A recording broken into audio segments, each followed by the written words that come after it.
de Jerusalén a Babilonia. Les gusta viajar. En todo caso, los judíos que fueron transportados de Jerusalén a Babilonia no pudieron hacer un viaje muy placentero, porque fueron llevados como cautivos a esa capital del imperio más poderoso de la tierra en aquellos días. Bienvenidos a otra lección del libro de Daniel. El profeta que se destacó no solo por sus profecías, sino también por sus historias de fe y entrega a la voluntad de Dios en tiempos difíciles.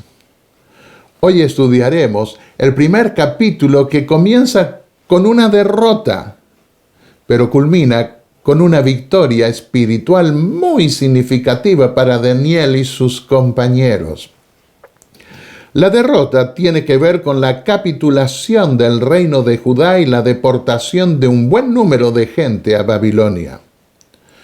La victoria tiene que ver con la independencia que pudieron obtener en medio de la corte de Babilonia en lo que respecta al mantenimiento de su fe, sin herir la sensibilidad pagana del rey. La historia comienza con el asedio del rey de Babilonia a la ciudad de Jerusalén. Eso ocurrió en el tercer año del rey Joacín, siendo que el profeta Jeremías dice que eso ocurrió en el cuarto año de Joacín. Muchos críticos concluyeron que ese es uno de los tantos errores que presumieron encontrar en el libro de Daniel. Durante el desarrollo de las diferentes lecciones, veremos cómo la arqueología ha terminado probando la autenticidad de los relatos del libro de Daniel. Edwin Thiel, un erudito adventista, pudo sincronizar las fechas históricas de los reyes de Israel, reconociendo que había dos métodos para contar los años de los reyes. Más de medio siglo después, sus estudios son aceptados y reconocidos como la máxima autoridad en el tema. Thiel nos informa que en Judá solían computar los años a partir del año nuevo, mientras que en Babilonia lo hacían a partir del momento en que el nuevo rey ascendía al trono antes del año nuevo. Las crónicas babilónicas de los reyes caldeos, publicadas por el profesor Weizmann en 1956, probó en efecto esa manera diferente de contar los años de los reyes que usaban los babilonios. Siendo que Daniel estaba en Babilonia, usó el sistema de cómputo que se usaba allí. En esa primera deportación, el rey de Babilonia mandó traer lo mejor del reino de Judá. Su propósito fue convertirlos a sus dioses para que cooperasen en el engrandecimiento de su reino. Lo que Nabucodonosor no sabía era que a través de Daniel y sus compañeros, el que se iba a convertir era él mismo y a la religión del Dios que pretendía haber vencido. ¿Cuántas veces ese mismo principio se ha repetido en la historia?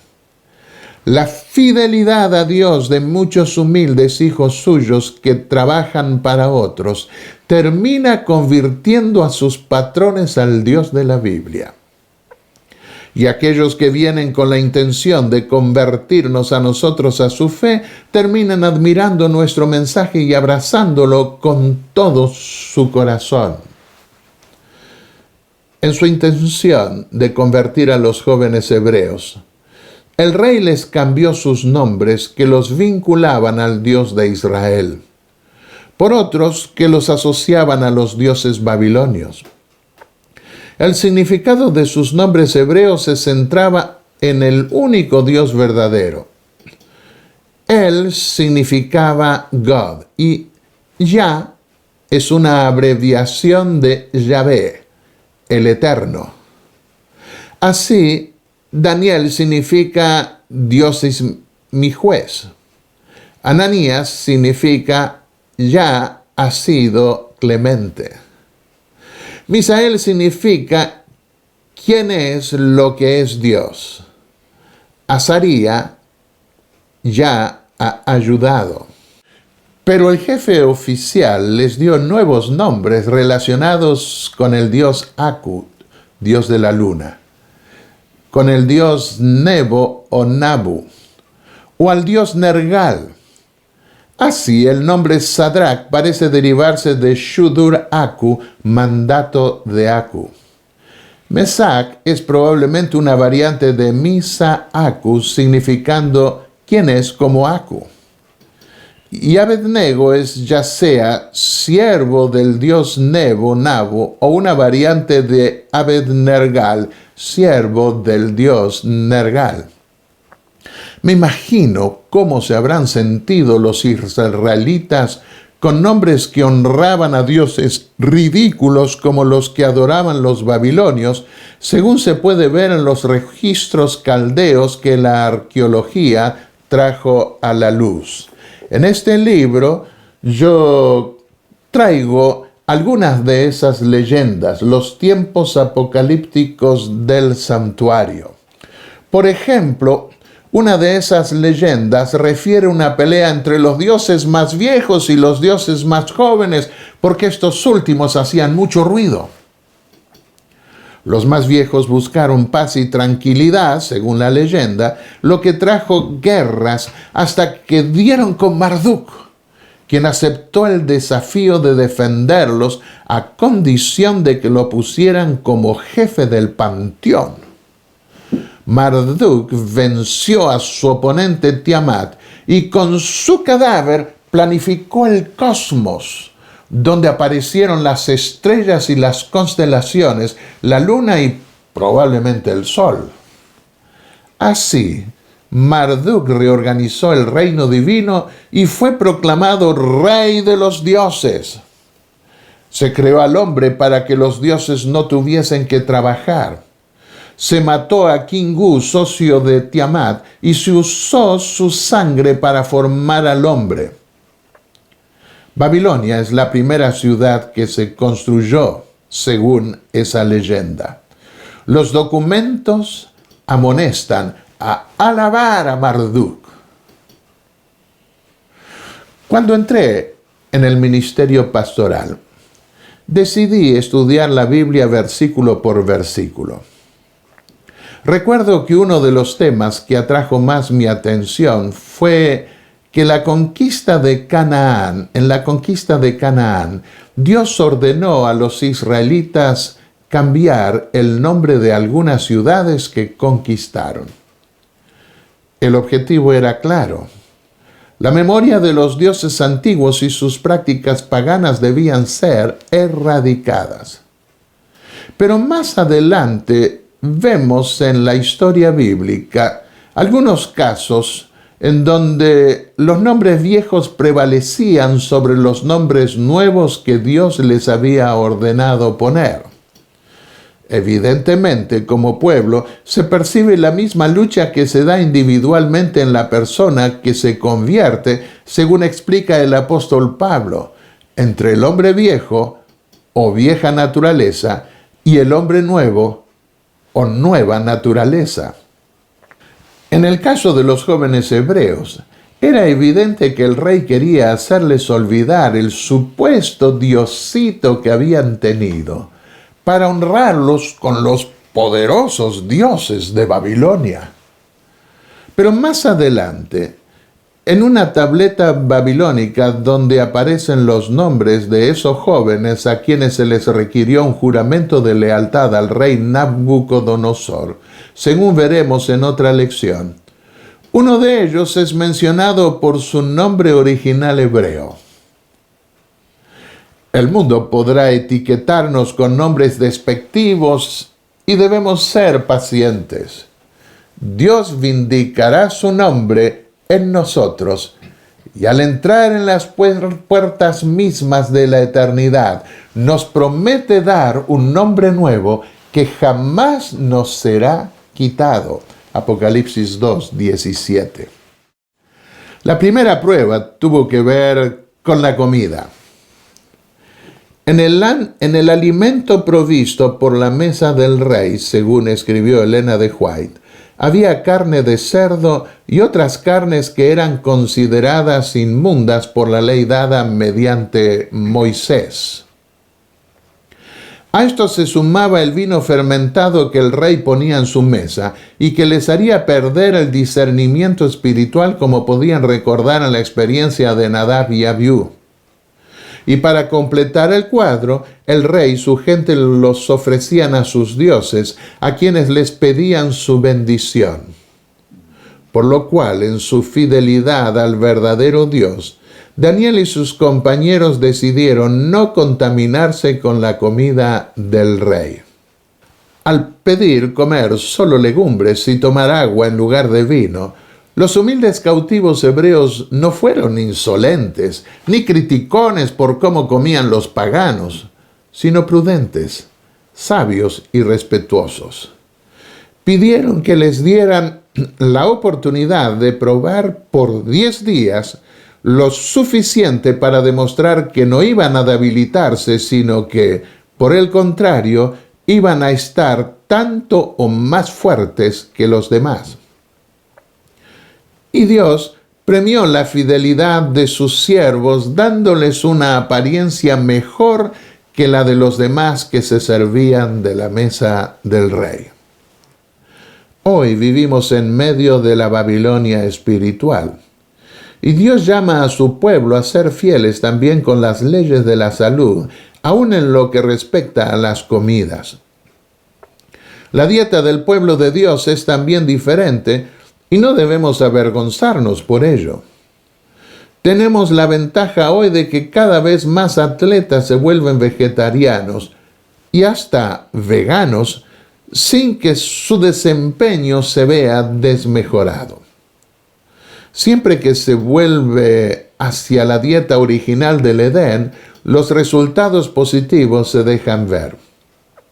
Y aunque Dios permitió comer carnes limpias después del diluvio, en una época como la nuestra es menos riesgoso comer solo legumbres. Volveremos sobre este aspecto en nuestro comentario de Daniel, el capítulo 10. Notemos la manera de referirse al tiempo de instrucción que Nabucodonosor requirió para esta gente extranjera que quería asimilar en su reino. El versículo 5 dice literalmente que ese tiempo de prueba debía durar 3 años. Pero en el versículo 18 dice que pasados los días al fin de los cuales había dicho el rey que los trajesen, el jefe de los eunucos los trajo ante el rey. Vemos aquí ya en el primer capítulo el principio de cómputo de día por año. Para los judíos era normal referirse a años por el testimonio días, algo que en proyecciones apocalípticas siempre se aplica. Veamos, por ejemplo, Génesis 5:5. El total de los días que Adán vivió fue de 930 años. El total de los días de Set fue de 912 años, versículo 8. Los días de nuestra vida llegan a 70 años, Salmo 90:10, etc. Durante esos 3 años, los 4 jóvenes judíos estudiaron la lengua caldea y todas las ciencias que habían desarrollado los babilonios, sin descuidar la comunión con Dios. En otras palabras, no fueron jóvenes fanáticos que no quisieron dialogar con gente de otra fe, sino que buscaron prepararse para dar un servicio mayor al gobierno bajo el cual estaban y estar así en mejores condiciones para compartir su fe en los niveles más altos del reino. Sin duda, hubo otros jóvenes hebreos, así como jóvenes promisorios de otras naciones en la carrera de 3 años que ofrecía el rey. Pero el premio de un desarrollo intelectual mayor lo obtienen quienes se consagran a Dios estudian su palabra y desarrollan un espíritu emprendedor de superación para rendir a Dios y a la sociedad donde viven el mejor servicio que puedan dar. Hace un tiempo atrás, un joven adventista alemán que hablaba francés también fue a la Universidad de Estrasburgo, donde yo me doctoré en teología hace un buen número de años atrás. Uno de los profesores de teología le dijo que varios pastores adventistas habían estudiado en esa facultad protestante. Algunos habían perdido la fe. Otros salieron con su fe más fortalecida. De manera que, en su opinión, la posición final que cada cual adopta depende de la actitud con la que va a la universidad. Habiendo estudiado allí, puedo decir que mucho depende de cuán firme es la formación de cada uno antes de ir a la universidad y del objetivo que se tiene al estudiar en esos centros críticos. Puedo mostrarles aquí mi tesis doctoral que escribí en esa universidad, que traduje después del francés al inglés y que en su momento publiqué también en castellano. Pude ver en esa universidad efectivamente que algunos venían con la intención de probar que su iglesia estaba equivocada y el resultado no podía ser diferente después. Luego son llamados a enseñar por el título que obtuvieron y siembran semillas de pensamiento que contradicen el fundamento de la fe adventista. ¿Dónde está el problema? En gran medida en la preparación anterior a la universidad. Cuando se va a la universidad sin conocer bien la verdad que Dios confió a su pueblo y se descuida la comunión con Dios, el riesgo de distraerse de la misión que Dios nos dio es mayor. Moisés fue educado por su madre hasta que tuvo la edad suficiente para seguir los estudios en la corte del faraón. Y aún así, la educación universitaria que recibió, tan útil para llegar a ser el legislador y dirigente de su pueblo, le afectó en su vida espiritual. Por eso Dios lo llevó al desierto, donde lo educó en la escuela espiritual del Señor. La educación de Saulo de Tarso fue muy útil para su labor posterior de apóstol de los gentiles. Pero debió pasar 3 años en el desierto de Arabia para reaprender muchas cosas a la luz de la revelación divina. Sin duda, Daniel y sus compañeros habían sido educados en la palabra del Señor en Jerusalén y mantuvieron viva su comunión con Dios. Recuerdo cuando a nuestro colegio superior en Argentina vino el primer general argentino que llegó con su escuadrón militar al Polo Sur. Cuando se paró ante la juventud reunida, se quedó mirando por más de 1 minuto sin hablar. Más de uno nos preguntamos qué le pasaba. Finalmente dijo lo siguiente: hay 2 momentos en los que me sentí en la presencia de Dios. La primera vez fue cuando llegué al Polo Sur con mis soldados. La segunda es en estos momentos, al mirar los rostros de estos jóvenes. Voy por las escuelas, siguió diciendo, y colegios del país, pero rostros como estos no se ven en otros lugares.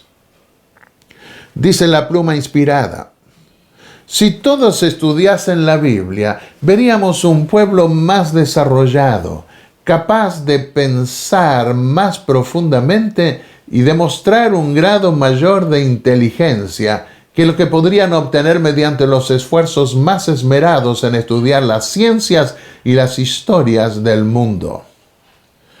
La Biblia da al verdadero buscador de la verdad una disciplina mental avanzada, y sus facultades son enriquecidas por la contemplación de las cosas divinas.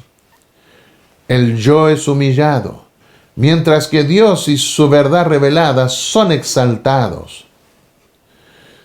En otra cita dice Elena de White: el que presta mucha atención a las Escrituras con oración obtendrá una comprensión clara y un juicio sólido, como si al volverse a Dios hubiese alcanzado un nivel de inteligencia más elevado. Otra cita más. Piensen por un momento el contraste entre un cristiano inteligente y un hombre que vive para sí, un devoto del pecado. Allí hay dos hombres dotados de igual capacidad. Sus oportunidades han sido las mismas. Se les presentaron ante ellos los mismos estímulos. Uno estudió su Biblia con el propósito de hacerla la norma de su vida. Conoce la fuente de su fortaleza y confía en los méritos de Jesús, haciendo descansar su alma indefensa en su misericordia. Su vida es una negación del yo. No vive para agradarse a sí mismo, sino que su placer es ser colaborador de Dios. Su rostro brilla con inteligencia. Su experiencia es rica y profunda. Su porte es el de un caballero cristiano, calmo, sereno y dignificado. Ahora miremos el cuadro opuesto, sigue diciendo Elena de White. Allí hay uno a quien Dios confió preciosos talentos. Está familiarizado con las Escrituras, pero su corazón no fue nunca santificado por las verdades que éstas enseñan. Sus afectos nunca estuvieron entrelazados con Dios, sino que son como la vid que se arrastra sobre el suelo, aferrando sus tentáculos a los tocones y basuras de la tierra. Todo su carácter está marcado por pequeñeces, mundanalidad, bajeza, que testifica a los que observan sus caminos que el Espíritu de verdad no entró en el santuario interior del alma y lo purificó de su contaminación. Seguramente nadie puede vacilar para elegir entre esos dos caracteres representativos. Pero que cada uno recuerde que el refinamiento y la verdadera nobleza son cualidades que nunca llegan por suerte. Es solo por esfuerzo individual, personal, ayudado por la gracia de Dios, que se puede alcanzar el alto nivel de excelencia moral. Esto lo escribió en el año 1884. Que esa sea nuestra experiencia también. Que Dios los bendiga.